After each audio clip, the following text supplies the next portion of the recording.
We're here today on a bittersweet day as far as the Veterans Voice is concerned. As many of you all out there likely know, the longtime moderator of the Veterans Voice, Larry McCullaugh, died several weeks ago unexpectedly. All of us in the veterans community have been attempting to deal with the significant loss that we're all feeling, and some of us have been invited today to participate in a very special Veterans Voice taping. And we've come together today to reminisce about Larry and to talk about all of our memories of him and some of his accomplishments over the years for the veterans community. My name is Gordon Williams. I'm one of the founding members and past president of Vietnam Veterans of America, Chapter 337. Larry and I and a small group of other people began VVA back in 1983. So I had the wonderful opportunity to know him over a period of many years and to see him grow and change and all of the good things that he accomplished. We have two segments of the Veterans Voice that we're going to do today. And in the first segment, we have two guests, and then after we take a break, then we'll have two other distinguished guests from the veterans community who will join us. So let me begin this first segment by allowing our other guests to introduce themselves. So, Sandy. I'm Sandy Hart, and I'm known as a veterans advocate. Okay, well, we welcome you, Sandy, and thank you for all the things that you've done over the years for the veterans community. And also, I'm Michael Winford, chaplain of VVA 337. Okay, Mike, welcome you also. Thank you. We've all been through a lot together. I thought we would begin by let's just give you all a chance to reminisce. What are some of your memories and some of your thoughts about Larry that you'd like to share with the Veterans Voice audience today? You know, I think my first time of knowing Larry was over the phone. I probably had seen him places, but I didn't know all of you guys' names. And he called me on the phone just to let me know that he believed in what I was doing when I was doing the big trip with the World War II vets. He was just so laid back, and he always had something good to say about everybody else. And I said it could be a really bad day. It always seemed to be a really bad day when a lot of pressure was on. And there'd be the phone ringing at 9, 10 o'clock at night with, "Hi, babe, how's it going?" and "What's going on?" And he was always like a brother from the very first time I ever talked to him. He was just easygoing. He had a lot of stress only because he didn't think he could do enough for the veterans.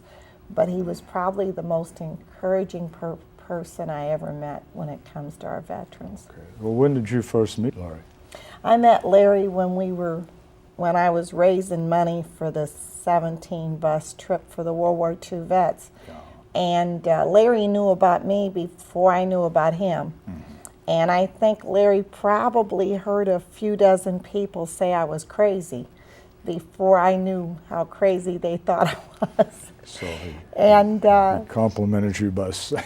Well, he knew I mean, the longer he knew I was a little crazy, but he always said crazy in a good way if I was. In a good way. But he was just a brotherly encouragement at all times. I didn't serve my country. I didn't do anything for my country that way, but I've always admired the veterans who did. And I was raised to never ask questions, and Larry's one of the people that made it easier for me to ask questions, especially when it comes to the Vietnam vets. I leave them alone until they're ready to talk, but he opened some doors on teaching me how to approach things. Okay.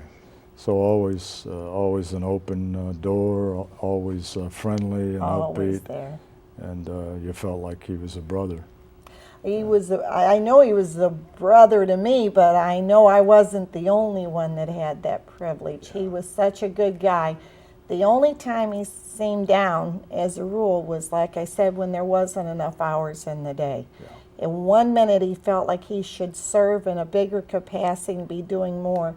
And the next, he felt like his plate was overloaded only because he couldn't stretch himself far enough for the needs. I understood what he meant. Yeah.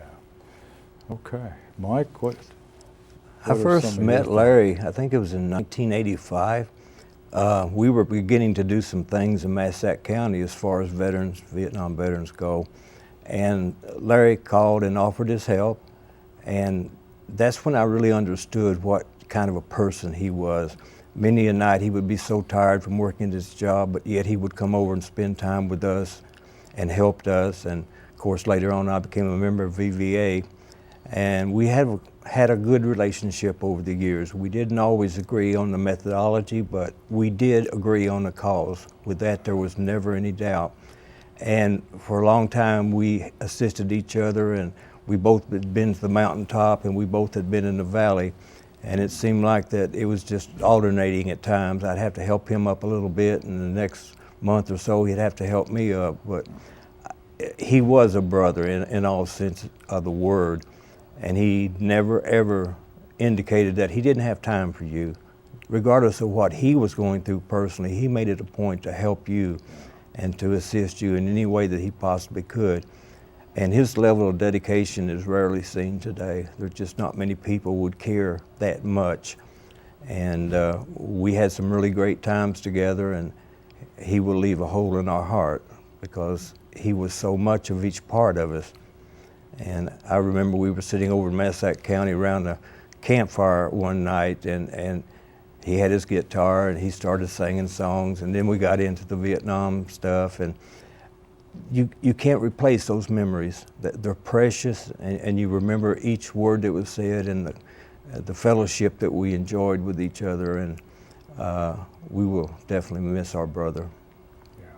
You know, I don't want this to all be sad. I do have to bring up something serious, though, but I have to say Larry made me laugh more than just about anybody around, too, and he loved practical jokes, and he loved his greyhounds. I knew after the fact that he was the one that went out there and helped with the rescue of the greyhounds that were left in Ballard County, the people who had locked the greyhounds in the house and left them to die.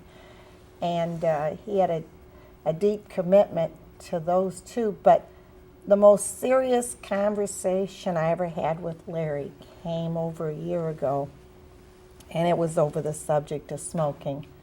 I know I'm not an idiot. I know that this had a certain amount to do with his death from what everybody says. And he knew that I used to smoke, but that I was adamant about never touching him again. But he explained something to me that went along with what the World War II vets on down to the Vietnam vets had explained to me in different ways. When the guys were over there in the battlefield and they didn't have mom and dad and they didn't have a girlfriend or maybe the wife that was left home or their best buds, they had those cigarettes that were supplied. Whether cigarettes became a traitorous friend or not, they were a friend. And it was during some really hard times that they were the closest companion to him. And I think that's what made it so hard sometimes for the guys to give up that cigarette. He had protested being involved with the parade that year. And he wanted me to know that whether I agreed with it or not, he knew I didn't. I wanted him to be a part of it, that I would stand behind him on his decision. I prayed for Larry all the time, and there's times we were doing filming over here and his face got so red that it worried us about his health. But I still never thought we'd be without him. You didn't let you yourself admit that there'd ever not be Larry around. But he was so compassionate about his feelings about that. He says, I'm not saying I'm right, but he says, I'm saying what I have to go with. And that was Larry. I mean, he went with what he thought was best, and he didn't agree with certain situations. But he could go from that down mood, that very serious mood, to cracking you up in 5 seconds later. He certainly had he was very passionate about whatever the issue was, whether it be smoking or whether it be veterans' causes, whatever the issue might be. I feel honored that he was at my house just a short few weeks ago to do the last segment of the Veterans Voice. And as we walked around the museum and we saw things that both of us remember, he was just so full of life. And we got to sit and talk for over an hour, and there was just many things that we said to each other that in retrospect, it was like, I just felt like, you know, he would not be with us for always, and we wanted to get as much conversation in as we did. And we'd pick up the old flak jackets or the grenades and look at them, and he would start to tell a story about where that was, what he did in certain places and what. And we just had a wonderful time, and I felt so honored that he would be at my house just a few weeks actually before he died. Well, the last version of the Veterans Voice was at your museum, as I understand. Yes, it was. And it was really a very unique time because it seemed like both of us had gone back a little bit in time and revisited some areas that perhaps once we did not want to revisit, but because of the environment and the people around, I think he felt a little comfortable in talking about some of these things. And I know it was an honor for me to have him there.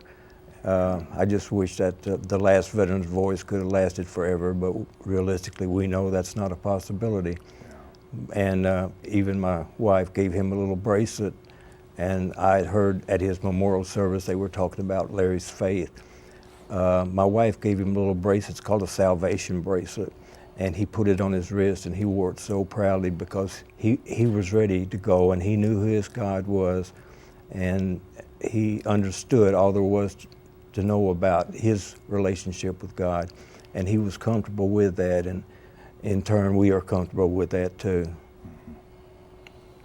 Now he filmed the first one that went on the internet was the one that he did at Thank a Veteran Day in 2007, and I was so excited when he let me know it was on the internet, and we were able to call politicians and everybody, relatives all over the country, different people, and tell them so that they could, one, understand more about Thank a Veteran Day and why I think it's so important for us to do even more without a price tag to everything, and just to say, I want to do this for you for free to thank you. I think we need to do more of that, and we live in a very patriotic area, but I don't think we can ever thank our veterans enough for what they gave up. More importantly, I wanted people to know about Veterans Voice. I wanted people to see all over what Larry was able to do and what he was able to bring out of people with this show. It was many years ago that we did an initial taping here at in this very studio, and that was before it was called the Veterans Voice. I don't know what that first show was called. I think, Mike, you were. I think we would call it Incoming. I think we could very well title that show. That was a memorable event that then led to Larry eventually becoming the moderator of the Veterans Voice. So it was a long time ago, but he was, as you all are saying, he was so ready to serve, and he said, I'll go over there and we'll talk, and we'll try to bring to the public's attention issues relating to Vietnam veterans and all veterans. So, do you remember the time that we were out here that day and the light burst? Yes. You remember that? I don't know if the audience probably will not be aware of that, but we were filming that first show, and one of the overhead lights in this studio blew out as all of us were sitting here talking about incoming sorts of things in Vietnam, and the eventual tape was spliced, where they had to stop the taping because some of us were scurrying around and yes, we were trying to leave. And we thought at that minute that might be the first and only taping we'd ever do, but we had many more since then. That was a moment, and we talked to Larry many times about that afterwards. Say, oh, you're out there doing the Veterans Voice. Any more studio lights blowing out on you? No. One thing about Larry, his motto, I think, is that we fly by the seat of our pants. I have never seen an individual that could do that so successfully, so many times, in so many different places. I'd ask him sometime, Larry, do you have this covered, that covered? Well, no, but we'll fly by the seat of our pants and it'll be all right. And invariably it was all right. And he was certainly a master at bringing things together from so many different facets. And you just don't see that very often today, that people are able to do that. Some people have that skill, but not many, and for whatever reason, Larry did. Among all of his other skills, he was so people-oriented, as you were saying, Sandy, and always had that smile, and even when he was down, he would bounce back. So not many people can do that, I don't think. He also let me know who all you guys were. I didn't know all your names, and so many people thought I knew everybody, or people would walk up and go to talk to me, and I think, oh, I should know them.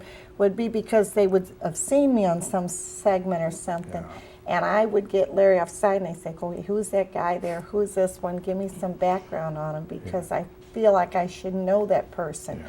Something would just impress me with somebody. Something in their manners and something they said. And Larry could fill you in just like that at the drop of a hat. And like I said earlier, even on this show, there were times that I would be pretty emotional because of things that were going on. There were times that something may have happened in your life 5 minutes before you walked in here. And Larry could just pick up and finish your sentence and round out your thought, and I don't think everybody can do that. You know, along those lines, Larry and I had some long discussions. It's probably been 5-6 years ago about whether or not he would remain here or possibly go back to Muncie, Indiana, from which he hailed. And as he thought about that and deliberated it, he came to the conclusion that all of you all here are my family. I have my biological family back in Muncie, and I always will, but all of you all have become my family now, and I'm not going to leave. I'm going to stay here with my Paducah, Western Kentucky family and my veterans family. And so he was really, he did know everybody, and he had that emotional tie to everybody, and all of us to him. And some people have that capacity to do that, and he certainly did. I think maybe that was represented fully when we all went to Washington, D.C. We had all got together, as you well know, you were there with us, and we decided to drive overnight to Washington to see the memorial. And I think those were the best of times that we ever had, and also the sad time, because it was very difficult for many of us to face the wall. But Larry kept our spirits up, and it was just a fun trip up and a fun trip back. We can't go into detail on some of the shenanigans he pulled, but he was certainly in there in the front row. I remember one memory that we can talk about. I'll never forget this. We had driven for 14 hours to get to Washington, and Larry had us all stand in formation at the walkway leading down to the Vietnam Vets Memorial with a video camera on his shoulder. He wanted to videotape us all walking down together down to the monument. So we all lined up, and he said, okay guys, let's go. So we started to march, and all of a sudden Larry said several things that I probably should not mention on camera, but what had happened, he'd forgotten to put a battery in the video camera. So we were all standing there getting ready to walk down the wall, and he said, I'm sorry guys. He said, I thought of everything except the battery for this camera. And we all laughed and ragged him about that. And then Larry being Larry, he found a battery somewhere in Washington, D.C. And I didn't ask him where he found it, but Don't tell him. So the next morning we reenacted the let's walk down to the monument together and get this on videotape. And we have all of that on videotape, which is a marvelous, marvelous tape of that trip to Washington. One of the most touching, humorous things that I've ever seen. Wasn't that the same time that the Park Service allowed us up on top of the memorial? Mm-hmm. We wanted to go up there, and they indicated that you can't go up there. Yeah. So everybody says, we're Vietnam veterans, we can go up there. So they politely and generously led us to the very top so that we could look down. And it was a very impressive moment. We felt really honored to be able to do that. The head of the park rangers walked up to me and he said, I understand you guys have driven 14 hours to get here. And I said, yes, sir, we have. And he said, this is your all's monument. And if you guys want to get up there on the apex, he said, nobody's been drinking a whole lot, have they? He said, we don't want anybody falling off on their head. And I said, well, no, nobody, everybody's clear of mind. He said, you guys go on up there. And we did, unfolded our banner, and that was a memorable event. And there was Larry right in the middle of the banner. Since he was the shortest one, Right. we had him right in the middle, and that was quite an event, or quite an experience. We only have a few moments left in this segment, and Mike, you have a poem that you would like to share with the audience? Yes, I was sitting at my desk one day, and veterans were dying at a tremendous rate compared to other veterans in other wars. And I got to thinking about us dying and our future in the afterlife and what. So I decided to write this, and I hope Larry would enjoy this. It's entitled Our Medal of Love. The day you began your life on earth, a hero to be was surely not your aim. Then one terrible year you fought for man's freedom, and the scars would always remain. You fought an undeclared war, fighting for a season of peace which never came, against a strong-willed people other armies before had not been able to tame. There were questions there for which there were no answers, but orders must be met. Yet you served even then with pride and with honor, for your dedication was set. Your service to America was not unnoticed, though your heart lay heavy with pain, caused by the distant somber memories you carried of young men wounded and slain. This warrior's mantle you did not choose to wear, rather in battle was it born. You fought well this freedom fight, yet inside your spirit was cut and torn. Gentlemen like you were all too soon forgotten as new wars were being fought, and your new battle was just beginning for the peace and health you sought. In Vietnam, your goal was to survive the carnage and destruction being dealt there. Yet as this new battle raged, you suddenly found your line of defense laid bare. Your inner pain, the escaping strength, your very life still trying to defend. Still you held up high your head, a proud, gallant soldier you were to the end. Though you began your life many years ago with assets which totaled exactly zero, by your words and deeds, unaware of by most people, you did become a real hero. Then arrived a cruel and heartless enemy, one from which nothing can hide. In peace, God spoke unto your heart. He said, Sergeant McCullaugh, come home, with me abide. You have been a man among men with us, a proud veteran from the time of war past. You gave us strength and hope, even as yours faded, until your death at last. The sun now is setting, your precious day of life has lost its golden sheen. You rest now in eternal peace, no more wars, no battles, the cruel pain unseen. A brave and valiant man you were, to your nation and flag never a disgrace. We salute you and bid you farewell, our brother, as you enter into heaven's place. As you serve God as you did man, there in glory and peace in your new home, look down upon us, we who still struggle in faith to somehow continue on. All the medals you have been given on earth by the many generals great, I'm sure it's true you had to leave them, neatly laid just outside heaven's gate. But there is one more medal to present you, which God does allow up above, the highest honor we can bestow upon you. Sergeant Larry McCullaugh, we send to you our Medal of Love. Thank you very much, Mike, for your beautiful words that you've written. I want to thank you, Mike Winford, Sandy Hart. I want to thank you for coming on to the Veterans Voice today. All of us in the veterans community obviously will miss Larry, and you all coming here today I think is a very fitting tribute to him. We're going to take a brief break, and then we're going to have several other members of the veterans community who will come on and share their memories of Larry. And in the meantime, we're going to have Larry share some of his thoughts and memories for all of you all to listen to. We'll be back in a few moments. Thank you. Yeah, they'd occasionally fly steaks into us. I mean, that was a big deal when they'd fly. I mean, of course, every time they told us that we were going to have roast beef down at the mess hall, I knew that it was water buffalo. They weren't kidding me, because not only had somebody told me, I saw them sling the thing in, and I thought, we're having roast beef tomorrow. And sure enough. So, you know, when they get those packages, it means a lot to the soldier. Yeah. I know when I used to get my father worked at a bank, and every week all the ladies would bring in fudge and cookies and cupcakes, and by the time it got to us, it was just one big mess of chocolate and sugar.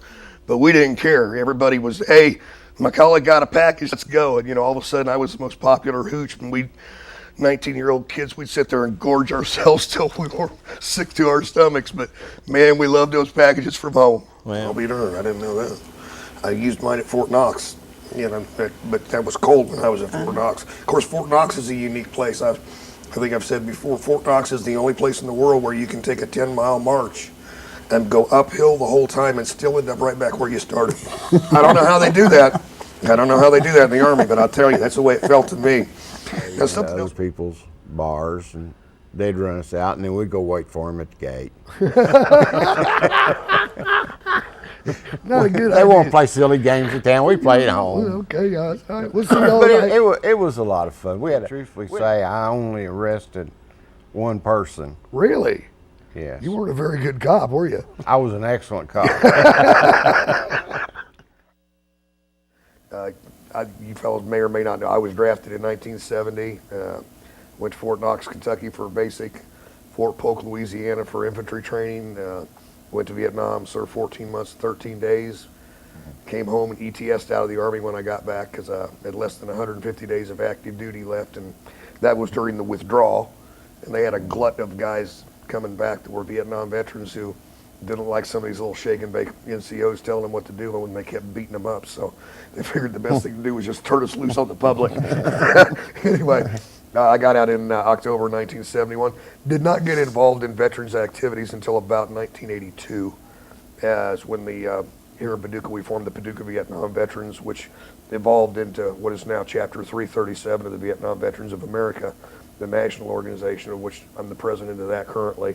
And I believe joined the American Legion in about 82 or 83 also. Was a commander there in 89 and 90. And then didn't join the VFW, I don't think, until like the mid-90s, I believe, about 10 years ago or so. Right before you came on as commander. And I've been a life member there now, and past commander, and has been elected to be the commander this year also. So all of us will be working together in the near future to try to do the right things for veterans and help them out. We got to do that. We all got to pull together. Students will take these topics and learn to respect and honor veterans more by having written these. This one helps you understand that maybe they should look beyond what we see. Maybe people think veterans are old people or they're disabled people, and this causes you to think differently. This student says, they're around you all the time, passing you day by day. They don't know you and you don't know them, yet they've risked everything for you. Do you know who these people are? They are the veterans of the United States of America.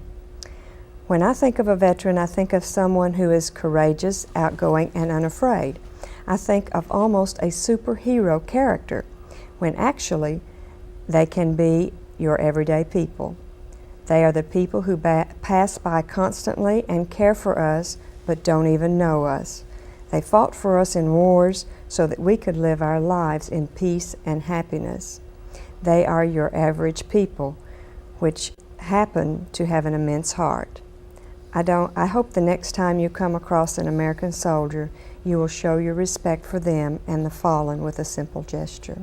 Yeah, that is very good. Very good. Yeah, and I know that I have that sometimes when somebody will come up and thank me for serving, and I'm it seemed like the right thing to do at the time. It's kind of hard to think, I mean, normally it's best just to say, well, you're welcome or something like that. It does kind of make some awkward veterans awkward, because none of us did it for any kind of glory or anything. We went into for our country, but once we got in there, it was pretty much the guys that you were around, that you were fighting with and for. And but y'all went in for the same reason. It's that common bond that I always talk about. It's something that I learned, that you develop that bond when you're in a life and death situation like that. You become, as close as any family member you're ever going to have. They're your brothers. You're counting on them. They're counting on you, and you take care of each other. When you lose one, that's a tough thing to go through. We're getting near the end of the show, and I want to make sure, is there anything that you want to say that you haven't touched on yet? Because I hate to get done with the program and find out there was something we didn't talk about. There's You one rolled thing up. I want to talk to you about before we do get off. I want to thank you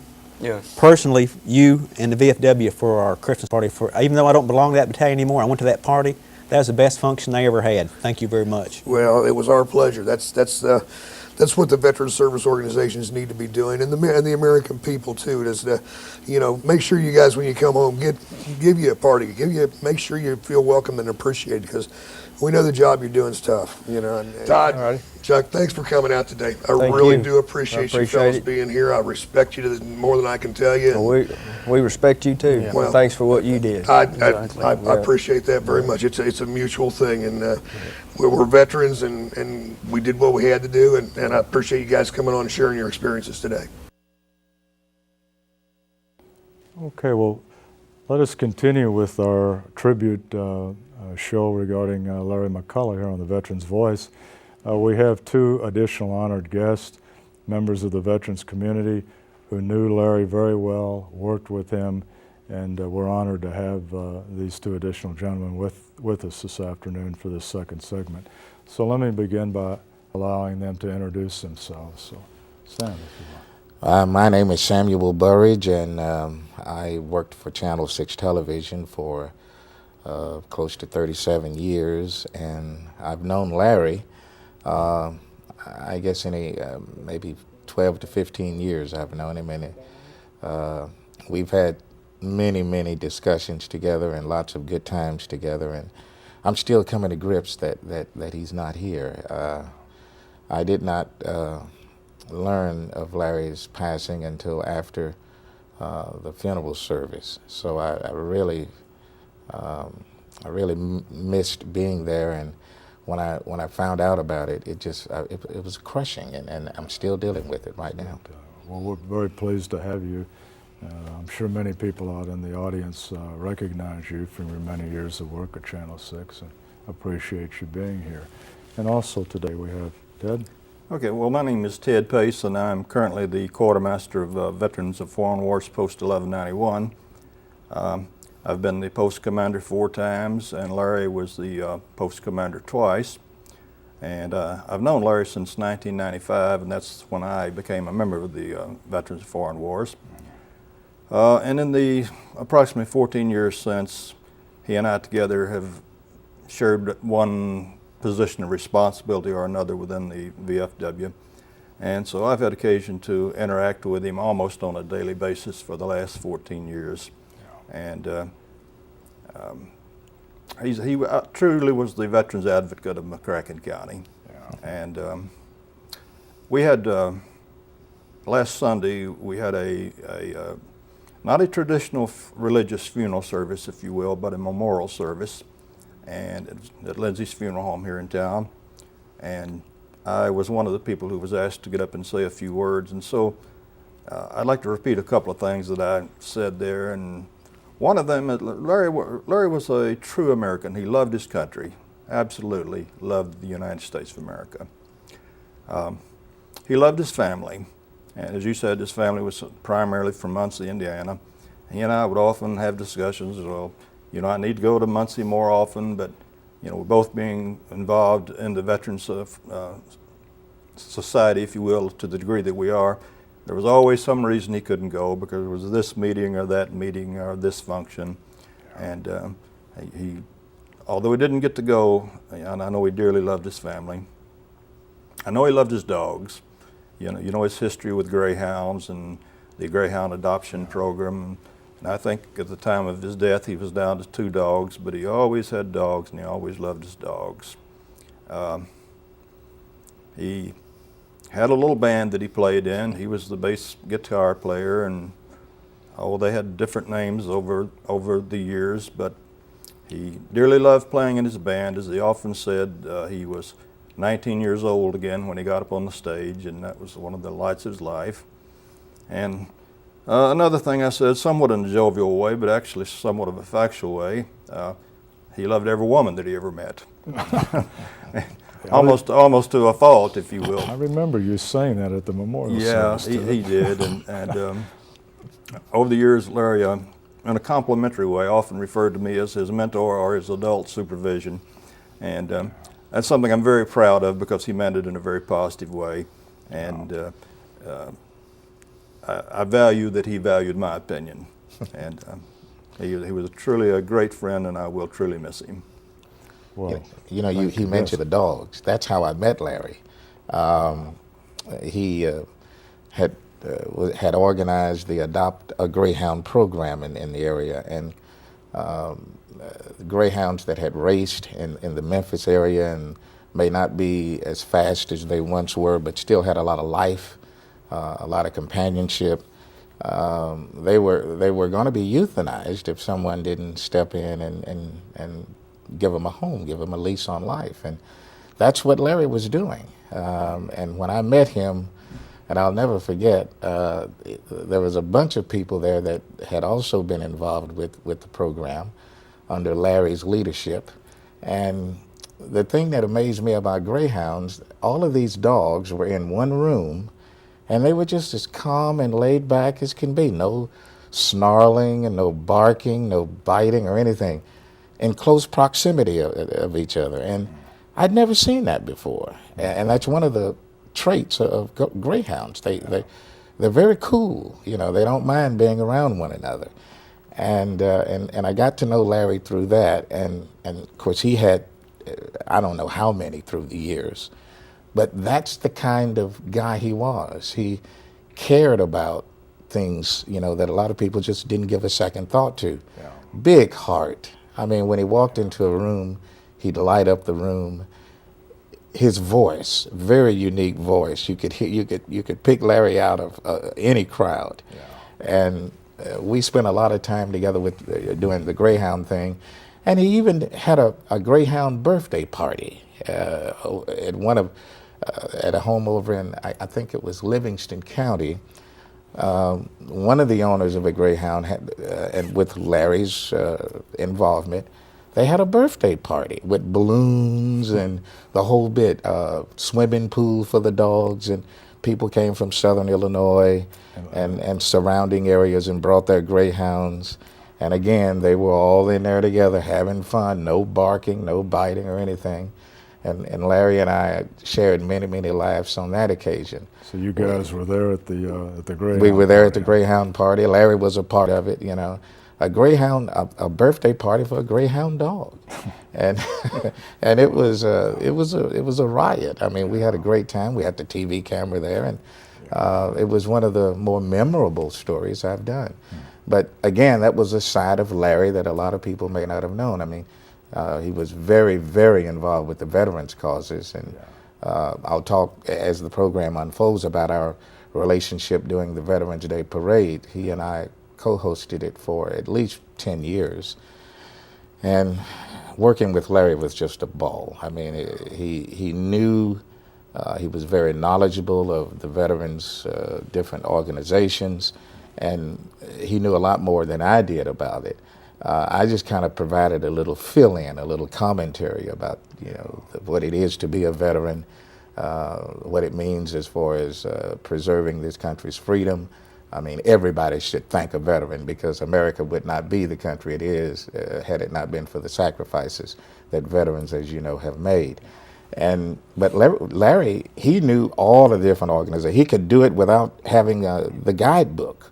I mean, it was just there for me. I mean, Larry didn't need it, but he was just that kind of guy. Along those lines, Larry was one of the people who was instrumental in getting the various veterans organizations to come together to where we now have a joint committee, the VFW, the American Legion, VVA, DAV, and we feel like that gives the veterans voice, the veterans community, a much stronger voice.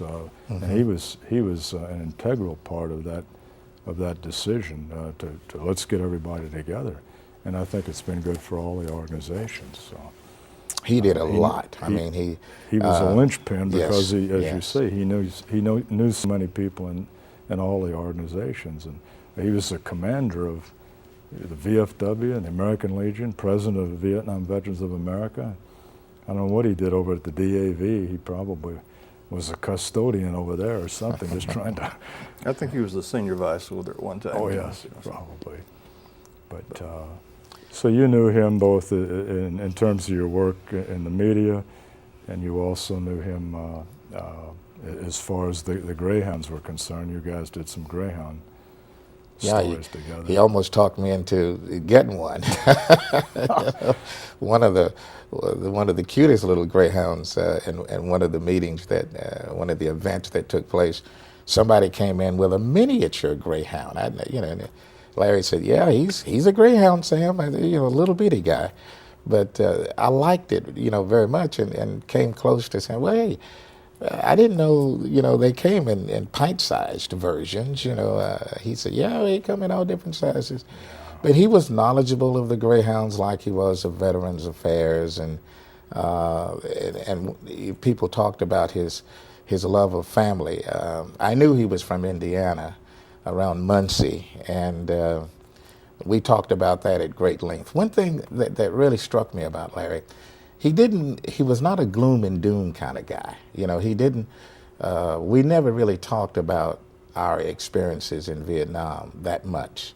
We all knew there were some difficult times, about that. And we just kind of left it the way it was and kind of focused on life. And we always had a cheerful conversation when I was with him. And after meeting him and going over to the club, I started going more because of Larry, looking forward to seeing him. We talked about life. We talked about good times, and it was very nice to do that because, the war is not all that pleasant to talk about sometimes. And Larry was very instrumental in getting me to come over to the club and spend more time there. I'll never forget one way to really, I guess, become good friends with someone is to do something unexpected. And he did that to me. He said, "Sam," he said, you were in the Air Force." I said, "Yeah, I was, Larry." He said, "Oh, okay." And I forgot all about it. We got to talking and talking. Next time I saw him, he had a bag.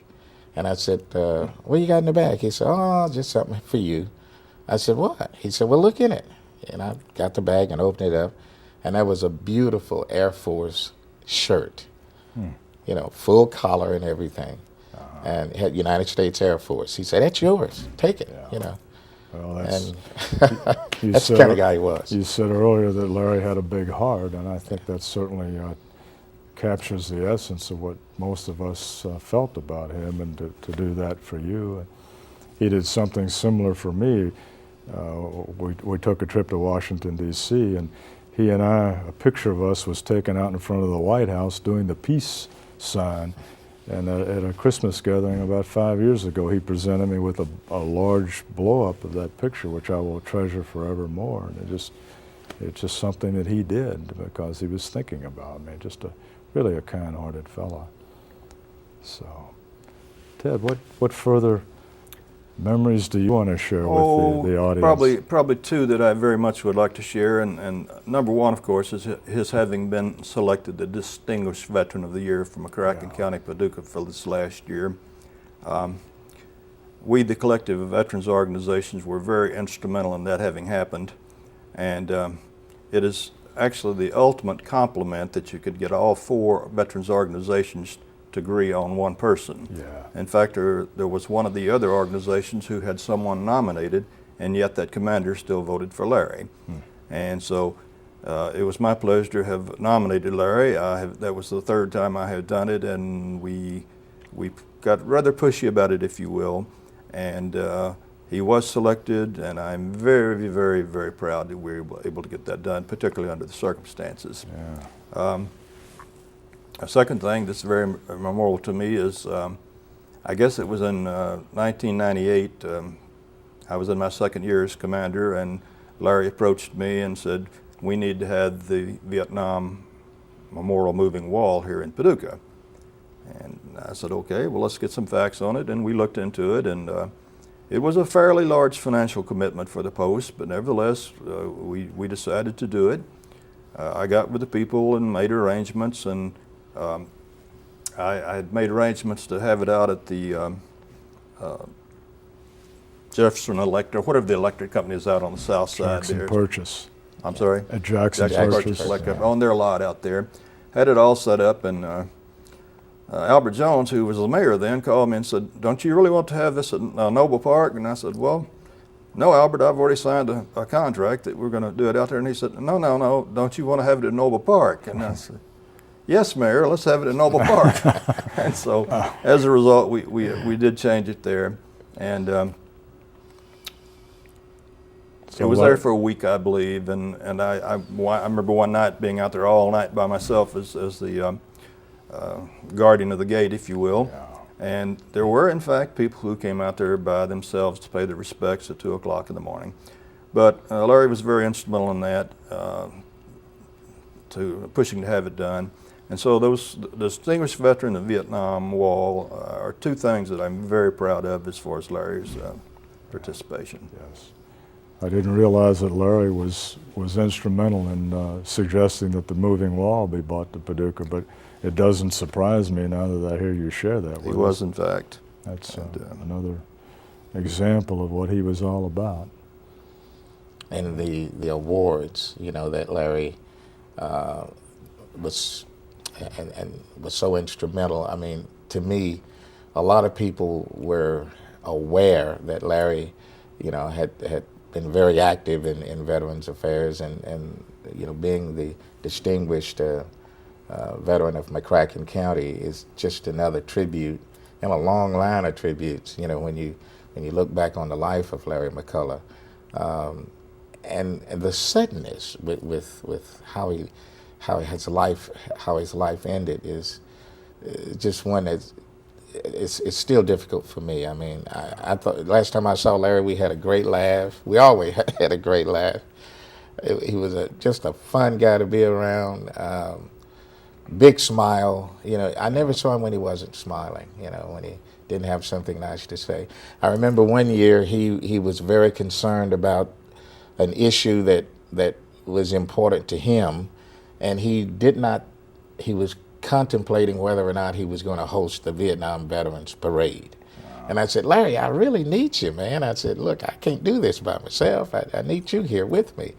He said, "Sammy," he said, "Yeah, I know." He said, "But look, I'm going through something here, and I really don't know if I want to do it." He said, "It's my own little way of protesting, and I'm just not happy with some things, and I just may not do it this year." He said, "You know, it'll go on. You know, the show will go on.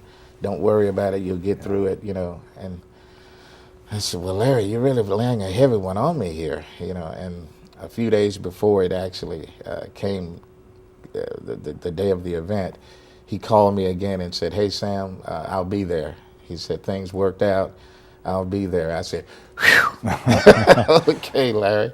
Yeah, but that's the kind of guy he was. I mean, he felt very strongly about something, and that was his way of letting people know how he felt.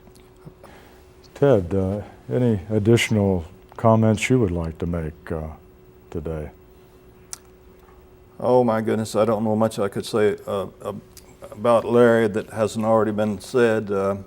You know, again, I had the opportunity to work with him almost daily for almost a 15-year period, and you know, I can honestly say that we had a lot of enjoyable evenings at the VFW, and they simply will never be the same without him again. They won't be as much fun. They will continue. You know, life goes on, and time eases pain, but my evenings at the VFW will never again be as enjoyable. You mentioned earlier Larry playing in the band, and that the band oftentimes played at the VFW. I'd like to share with the listening audience a story that a lot of people are not aware of this, but earlier on, you mentioned that Larry, when he played in the band, he felt like he was 19. When he in fact was 19 and living in Muncie, Indiana, he played with a band by the name of the Midnight Hour, and that band had cut a record that had broken through and was playing in Chicago and Los Angeles and New York, and the band's manager told them, "You guys need to be prepared. You all are probably going to make it American Bandstand. You guys are going to go big time." Right. Soon thereafter, Larry got his draft notice, and because of that, the band had to pull back, and that was the end. When he came home from Vietnam, the band was never able to get itself back together. And we had many discussions about that, and Larry said, well, if we'd have made it big time, I would have probably made all that money. And then what I would have done with all that money, you know as well as I do what I'd have done with all that money. So, but a lot of people don't realize that. And several years ago, he gave me a copy of a 45 from one of that song that broke through. And I brought a copy out here today for the Veterans Voice, and I think they may play several excerpts of that as part of the show. So now that was a part of Larry. He was not pompous, and he shared that with very few people, but those guys were right on the verge of going big time. Gee. But the country called, and his sense of duty to country was more important than being a lead singer for that rock and roll band. But they apparently were very popular. He played at the club quite a few times, didn't he? Oh, yes. Yes, over the years, many times. Yeah. And he played bass guitar, is that? And sang a bit, yes. Yeah. So he invited me to join in and do a little gig with him, and we had that on Things to Do, and we just never got around to it. But he was very open and said, Sam, look, we'd love. I hear you can, carry a tune. I said, well, I don't know. I used to years ago. He said, well, I'd love to you come up and join us, and we can cut a rug, And I said, okay, let's do that. And it was just one of those things that I, look forward to doing with Larry. So Larry had you going to veterans organizations, singing again, and going to Greyhound birthday parties. And I was gonna get him a set of golf clubs, get him out on the golf course. We just had so much that we wanted to do, that I wanted to do with him. As our friendship grew, we never had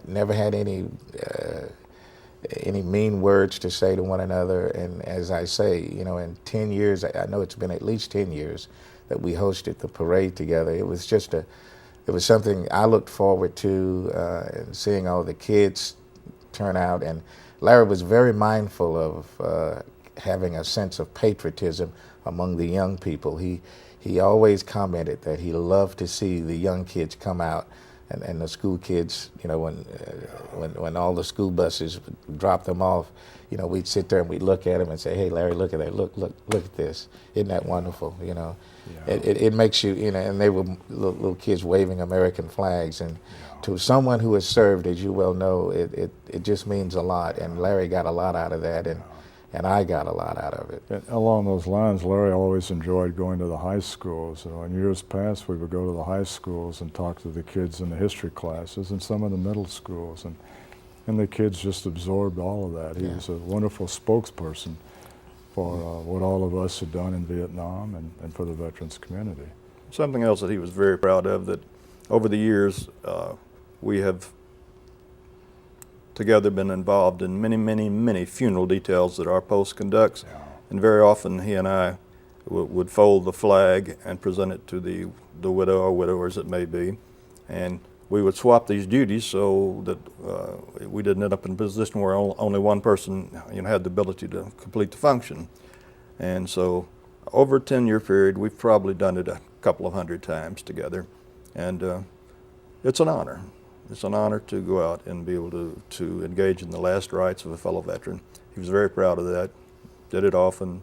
Sometimes he would do the calling, sometimes I would do it. We kind of swapped around so no one got stale, But it's something we still do and we're very proud of, and he was a very integral part of it. Yes. So another aspect of Larry's contribution to the veterans community that Indeed. Will be missed, but as you say, you guys will carry on, and we'll all need to. He would want us to, yeah. Sure. No doubt about it.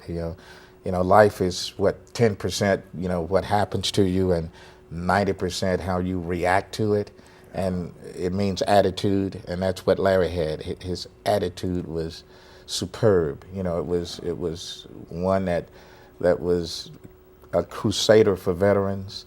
And if we could do anything to preserve his legacy, we must continue doing what he would want us to do. And from the Greyhounds to the band to the VFW, you know, I mean, all of those things. He was multifaceted, you know, and he could laugh at himself. You know, he'd sit around to, you know, a little dumpy fella like me. I can remember him saying that a lot of times. But just a joy to be around Gordon, and he has just left us with a big hole in our hearts, no doubt about that. Point well taken. Well, we're going to have to be winding things up for today, and Sam Burrage, Ted Pace, very much appreciate you gentlemen being willing to come today and share your memories of Larry. I'm sure Larry would very much appreciate that, as would his family. There are plans to try to continue the veteran's voice. Who might step into Larry's role? I don't know. Nobody can replace him, but hopefully someone will step into this role and continue the veteran's voice. And today we're not going to end the veteran's voice. We're going to allow Larry to end this segment of the veteran's voice. So, with that said, we'll let Larry conclude this program in honor of him. We'll see you next time on Veteran Voice.